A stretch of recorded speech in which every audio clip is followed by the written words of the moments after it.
Hello everyone, welcome back to the channel. Cost accounting की theory के कुछ और आगे के टॉपिक्स हम इस वीडियो में कंटिन्यू करने वाले हैं। इससे पहले भी कुछ वीडियोस में काफी सारे टॉपिक्स हम डिस्कस कर चुके हैं।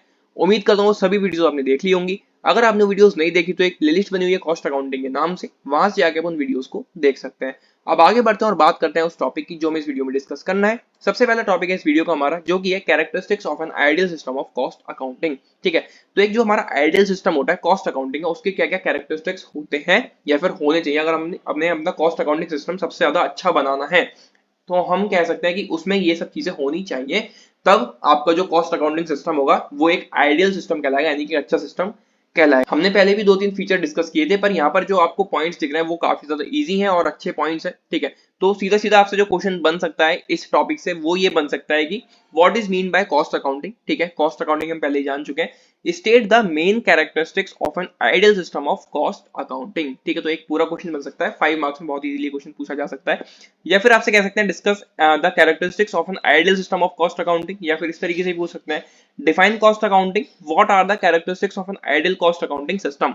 ठीक है, तो इन सब तरह से आपसे ये क्वेश्चन पूछे जा सकते हैं। तो साथ में मैं आपको ये सब चीजें बताता हुआ चलता हूँ जिससे कि आपको एग्जाम में हेल्प मिल जाए और आप वहां पे इजीली उन सारे क्वेश्चंस के आंसर दे सको। ठीक है, तो पढ़ते हैं समझते हुए चलते हैं क्या क्या कैरेक्टरिस्टिक्स होते हैं हमारे ideal system of cost accounting की। सबसे पहला हमारा जो कैरेक्टरिस्टिक या फिर कह सकते हैं फीचर है वो है सिंप्लिसिटी। एक आइडियल सिस्टम कॉस्ट अकाउंटिंग का सिंपल होना चाहिए, राइट, प्रैक्टिकल होना चाहिए, कैपेबल हो उन सारी रिक्वायरमेंट्स को पूरा करने के लिए जो एक बिजनेस की होती है। वही सब चीजें यहाँ पर लिखें, थोड़ा इसको पढ़ते हैं और समझ चलते हैं।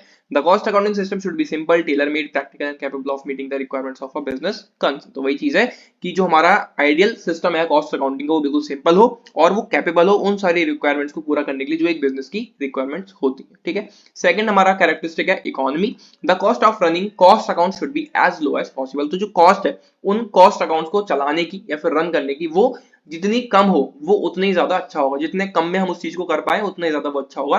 तो इकोनॉमी एक हमारा कैरेक्टरिस्टिक्स हो सकता है ideal system of cost accounting का। बेसिकली हम कह सकते हैं कि जो कॉस्ट अकाउंटिंग सिस्टम है हमारा, उसको हम अच्छा तभी कहेंगे जब उसमें सिंप्लिसिटी होगी या फिर जब उसमें इकोनॉमी होगी। ठीक है, इकोनॉमी यानी कि कम से कम लागत में या फिर कहें तो कम से कम पैसे में हमारा वो सारा काम हो जाए। राइट, उसके बाद हमारा इलास्टिसिटी। इलास्टिसिटी यानी कि जो भी सिचुएशन आए उस बिजनेस के अंदर, उन सिचुएशन के अकॉर्डिंग वो अपने आप को अडेप्ट कर ले पूरा अकाउंटिंग सिस्टम और सारी चीजें वो प्रोवाइड कर दे। The cost accounting system should be elastic and capable in adopting altered circumstances. तो कैसी भी सिचुएशन हो, चाहे बहुत सारी ट्रांजेक्शन रिकॉर्ड करनी हो, किसी भी तरह की ट्रांजेक्शन रिकॉर्ड करनी हो, या फिर कुछ भी वहां पर सर्कमस्टांसेस आ जाए, कुछ भी सिचुएशन आ जाए, लेकिन जो हमारा आइडियल कॉस्ट अकाउंटिंग सिस्टम होगा वो इलास्टिसिटी उसमें होनी चाहिए कि वो अपने आप को उन सब चीजों के अकॉर्डिंग अडॉप्ट कर ले। राइट, फोर्थ कैरेक्टरिस्टिक है एक्यूरेसी। एक्यूरेसी यानी कि जो भी रिजल्ट हमें हमारे अकाउंटिंग सिस्टम से मिलेगा वो 100% एक्यूरेट यानी कि करेक्ट होना चाहिए। ठीक है, वही सब चीजें यहाँ लिखी है। Cost account should be accurate and correct. ठीक है, तो जो हमारे कॉस्ट अकाउंट है वो हमारे बिल्कुल एक्यूरेट और करेक्ट होने चाहिए। The system should confirm accurate information, otherwise they will prove to be misleading. अगर हम वहां पे एक्यूरेसी नहीं होगी, अगर वहां पे कुछ गलत रिजल्ट हमें मिलेंगे, तो उससे जो पूरा बिजनेस कंसर्न है, जो पूरा मैनेजमेंट, वो मिसलीड हो सकता है, मतलब कि गलत डायरेक्शन में वो जा सकता है। उसको गलत इन्फॉर्मेशन मिलेगी, गलत इन्फॉर्मेशन मिलने के बाद गलत रिजल्ट निकलेंगे और उस गलत रिजल्ट से उनको कई सारी प्रॉब्लम्स भी हो सकती है। ठीक है, तो ये कुछ कैरेक्टरिस्टिक्स थे हमारे ideal system of cost accounting के। फिर से बता देता हूं कि ऐसा कॉस्ट अकाउंटिंग सिस्टम जिसको हम आइडियल कह सकें, अच्छा कह सकें, तो उसको अच्छा कहने के लिए ये सारे पॉइंट्स उसमें होने जरूरी है, या फिर ये सारे फीचर्स उसमें होने जरूरी है। किस तरीके से क्वेश्चन पूछा जाएगा ये मैंने आपको बता दिया कि कॉस्ट अकाउंटिंग क्या होती है, और साथ में आप कुछ एक्सप्लेन करो उसके ideal system of cost accounting के कैरेक्टरिस्टिक्स। ठीक है, तो इस तरीके से क्वेश्चन बन सकता है, 5 मार्क्स में बहुत इजीली क्वेश्चन आपसे पूछा जा सकता है। ठीक है, बात करते हैं अगले टॉपिक की, जो कि हमारा meaning and definition of cost. ठीक है, ये एक नया सा टॉपिक है बिल्कुल, और काफी ज्यादा इंपॉर्टेंट भी है, पर सीधा सीधा आपसे कॉस्ट नहीं पूछेंगे। अगर पूछेंगे तो 1 मार्क या 2 नंबर में आपसे पूछ लेंगे। ठीक है, कि कॉस्ट क्या होती है वो आप बताओ।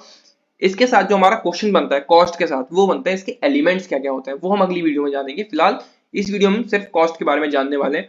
तो कॉस्ट क्या होती है, आप कोई भी चीज खरीदने जा रहे हो उसकी कीमत बेसिकली कॉस्ट कहलाती है। ठीक है, आपने कोई भी प्रोडक्ट खरीदा, कोई भी आपने सर्विस ली, बदले में आपने उसको पैसे दिए, तो वो कॉस्ट है। बहुत अच्छे से पता है, सिंपल चीज है, जो भी आप चीज लेने जा रहे हो बदले में आपको कुछ देना पड़ेगा, कुछ सेक्रीफाइस आपको करना पड़ेगा। तो मॉनेटरी टर्म्स में आप जो चीज सेक्रीफाइस कर रहे हो वही कॉस्ट कहलाती है, यानी कि कीमत कहलाती है उस चीज की जो भी आप खरीदने गए हो या फिर लेने गए हो। ठीक है, अब इसको आप एग्जाम में कैसे लिखोगे, 1 मार्क्स में, 2 मार्क्स में, जो भी आपसे पूछ लिया जाए तो उसमें आप कैसे लिखोगे। Cost is a measurement in monetary terms of the amount of resources used for some purpose। ठीक है, तो कॉस्ट का एक मेजरमेंट है, एक नाप है किसका, मॉनेटरी टर्म्स में यानी कि पैसों में, ऑफ द अमाउंट, एक अमाउंट है किसका, रिसोर्सेज का, जो किसी भी पर्पस के लिए हम यूज कर सकते हैं। हमें कोई भी काम करना है अपना, किसी प्रोडक्ट की हेल्प से वो होगा, तो उस प्रोडक्ट को हम लेने जाएंगे, बदले में हम सेक्रीफाइस करेंगे, हमारी जो भी अमाउंट है, जो भी इन्होंने फिक्स अमाउंट रख रखा है उस पर्टिकुलर प्रोडक्ट का, हम वो पैसे उसको देंगे, तो वही कॉस्ट है उस चीज की, ठीक है। एक डेफिनेशन और है जो आप दे सकते हैं, cost is the price paid for attaining objects, ठीक है। कॉस्ट जो है प्राइस है जो हम पे कर रहे हैं ऑब्जेक्ट्स को लेने के लिए। द ऑब्जेक्ट्स में be a product, a service और एनी एक्टिविटी। अब वो जो ऑब्जेक्ट्स हैं वो कोई प्रोडक्ट भी हो सकता है, वो कोई सर्विस भी हो सकती है, और वो कोई एक्टिविटी भी हो सकती है। तो सिंपल सा कॉन्सेप्ट है हमारा कॉस्ट का, ठीक है। ये हो गया इसका मीनिंग और डेफिनेशन। इस वीडियो बस इतना ही। इसी तरह से आगे के टॉपिक हम आने वाली वीडियोस में कवर करेंगे। आने वाला जो वीडियो है हमारा, उसमें टॉपिक हम डिस्कस जो कर रहे होंगे वो होगा हमारा एलिमेंट्स ऑफ कॉस्ट, जो कि काफी ज्यादा इंपॉर्टेंट टॉपिक है। आपसे सीधा सीधा क्वेश्चन पूछा जा सकता है कि आप कॉस्ट से क्या समझते हैं, और साथ में उसके एलिमेंट्स भी बताओ। तो 5 मार्क्स में क्वेश्चन आपसे बहुत इजीली पूछा जा सकता है। तो अगली वीडियो में एलिमेंट्स इसके पढ़ेंगे। फिलहाल इस वीडियो में इतना ही। अगर आपने इससे पहले वाली कोई भी वीडियो मिस कर दी है तो एक प्लेलिस्ट बनी हुई है कॉस्ट अकाउंटिंग थ्योरी के नाम से, वहां से जाकर आप उन वीडियोस को देख सकते हैं। और अगर आपको वीडियो पसंद आई तो अपने फ्रेंड्स के साथ उनको जरूर शेयर करना। मिलते हैं अगली वीडियो में। Till then take care and bye bye and all the very best for your exams.